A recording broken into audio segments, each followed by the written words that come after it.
don't send me away, sir. Everyone always sends me away. What would you do if a hungry, exhausted little girl appeared at your door and begged you not to send her away?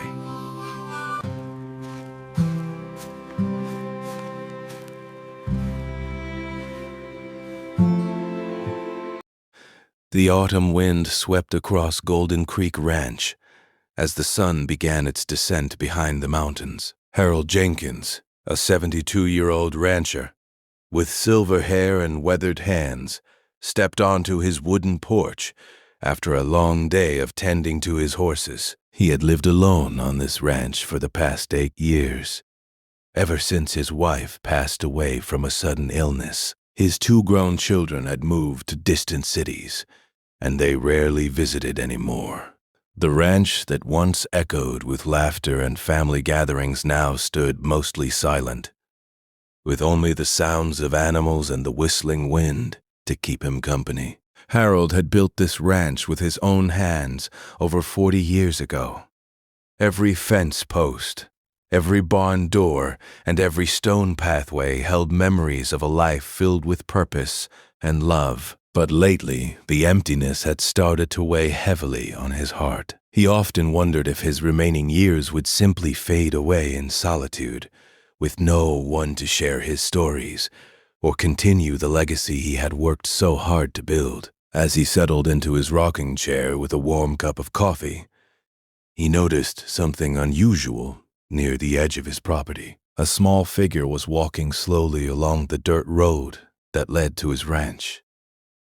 Harold squinted his tired eyes and watched carefully. The figure moved closer, and he realized it was a child, a little girl who couldn't have been more than 7 or 8 years old. She was wearing a thin pink jacket that seemed far too light for the cool autumn evening, and she carried a small backpack that appeared to hold everything she owned. Harold stood up from his chair, his joints protesting slightly as he moved toward the porch steps.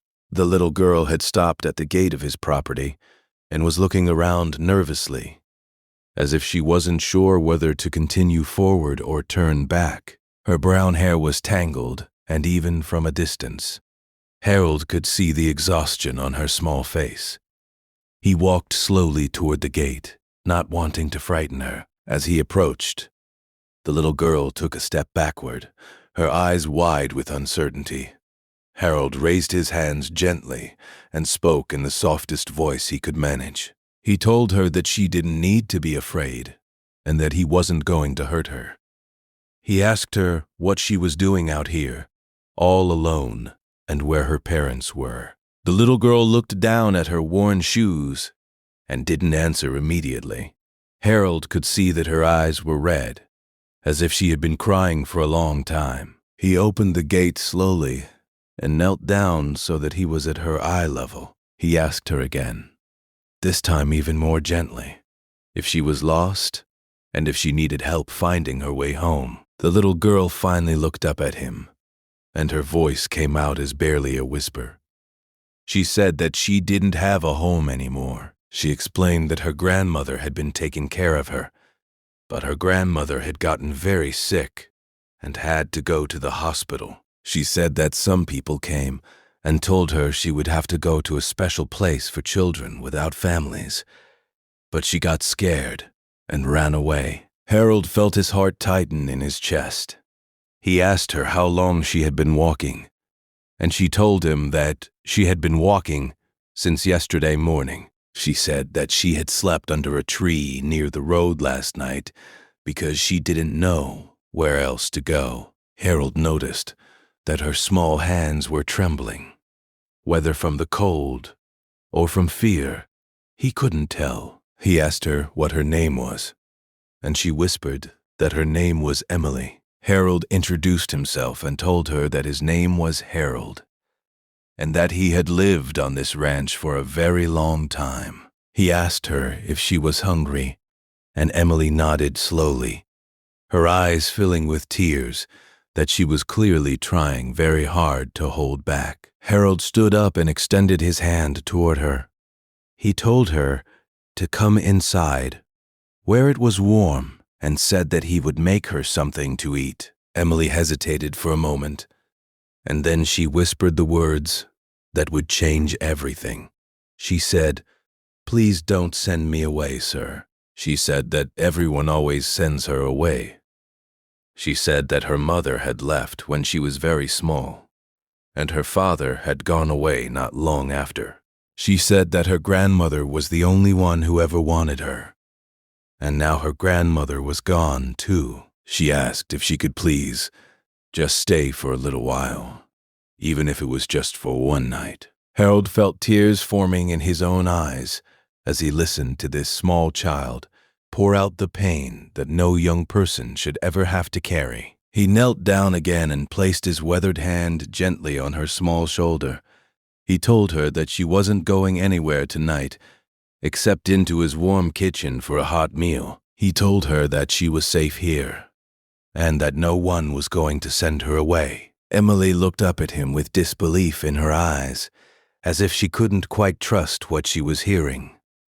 Harold gave her a warm smile and took her small hand in his. They walked together toward the farmhouse, and for the first time in many years, Harold felt something stirring in his heart that he thought he had lost forever. Inside the kitchen, Harold prepared a simple meal of vegetable soup and fresh bread that he had baked that morning. Emily sat at the wooden table and watched him with curious eyes, her fear slowly beginning to fade. Harold set the bowl in front of her and watched as she ate hungrily, clearly having gone far too long without a proper meal. While she ate, Harold made some phone calls. He contacted the local authorities to let them know that Emily was safe at his ranch. He learned that her grandmother had indeed been hospitalized, and that social services had been searching for Emily since she disappeared. The woman on the phone explained that they would need to come and evaluate the situation in the morning. That night, Harold prepared the small guest room that had once belonged to his daughter. He found some old clothes that were too big for Emily, but would keep her warm through the night. Emily climbed into the bed and looked up at him with those same uncertain eyes. She asked him if the people would come and take her away tomorrow. Harold sat on the edge of the bed and thought carefully before answering. He told her that he didn't know exactly what would happen tomorrow, but he made her a promise. He told her that no matter what happened, he would make sure she was taken care of. He told her that some people in this world do care about children like her, even if it doesn't always feel that way. Emily reached out and took his hand. She thanked him for being kind to her and said that her grandmother had always told her that there were still good people in the world. She said that she was starting to believe that her grandmother was right. Harold smiled and squeezed her hand gently. He told her to get some sleep and that everything would look better in the morning light. The next day, the social worker arrived at Golden Creek Ranch. Her name was Margaret, and she was a kind woman with gentle eyes and a warm smile. She spoke with Emily privately and then had a long conversation with Harold on the porch. She explained that Emily's grandmother was recovering but would need many months of rehabilitation and would not be able to care for a child during that time. She said that Emily would need to be placed in foster care until a more permanent solution could be found. Harold listened carefully and then asked a question that surprised even himself. He asked what it would take for someone like him to become a foster parent. Margaret looked at him with surprise and then with something that looked like hope. She explained the process and told him that it would require background checks, home inspections, and training courses. She said it was not an easy process, but it was certainly possible. Over the following weeks, Harold began the journey of becoming a licensed foster parent. He attended classes, filled out paperwork, and opened his home and his heart to inspection. Throughout this time, Emily was placed in temporary care, but Harold visited her every single day without fail. He brought her books and small toys, and he told her stories about the ranch and the horses that lived there. 3 months later, on a cold winter morning, Harold drove to the foster care facility to pick up Emily for good. She ran into his arms and held on tightly, and Harold felt tears streaming down his weathered face. He told her that she was coming home and that he would never let anyone send her away again. Emily looked up at him and smiled the brightest smile he had ever seen. She said that she finally had a family again. Back at Golden Creek Ranch, the old farmhouse came alive once more. Emily learned to care for the horses and help with the daily chores. She started school in the nearby town and made friends for the first time in her young life. Harold taught her how to bake bread and how to read the weather by looking at the clouds. He shared stories of his late wife and showed Emily photographs of his own children when they were young. Oh, after den evening, as they sat together on the porch, watching the sunset paint the sky in shades of orange and pink, Emily asked Harold why he had decided to take her in. She said that he could have just let the social workers take her away and continued living his quiet life alone. Harold thought about the question for a long moment. Then he told her that when she had whispered those words asking him not to send her away, something inside him had changed. He said that he had been alone for so long that he had forgotten what it felt like to be needed by someone. He said that she hadn't just found a home that night. She had given him a reason to keep living, a purpose that he thought he had lost forever. Emily leaned her head against his shoulder and told him that she was glad she had found his ranch that day. Harold put his arm around her and told her that he was glad too, more glad than she would ever know. Years passed, and Emily grew into a strong and confident young woman. She never forgot the kindness that Harold had shown her on that autumn evening when she was just a frightened little girl with nowhere to go.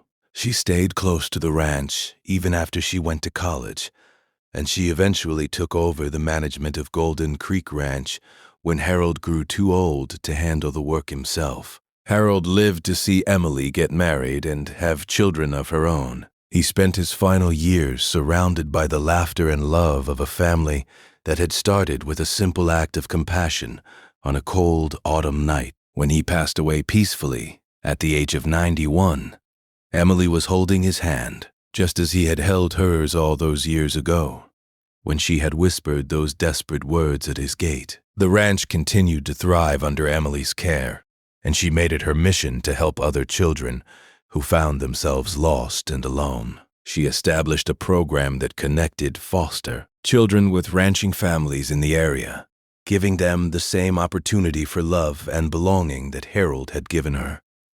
And every autumn, when the wind swept across Golden Creek Ranch and the leaves began to change colors, Emily would sit on that same wooden porch and remember the old rancher who had changed her life forever.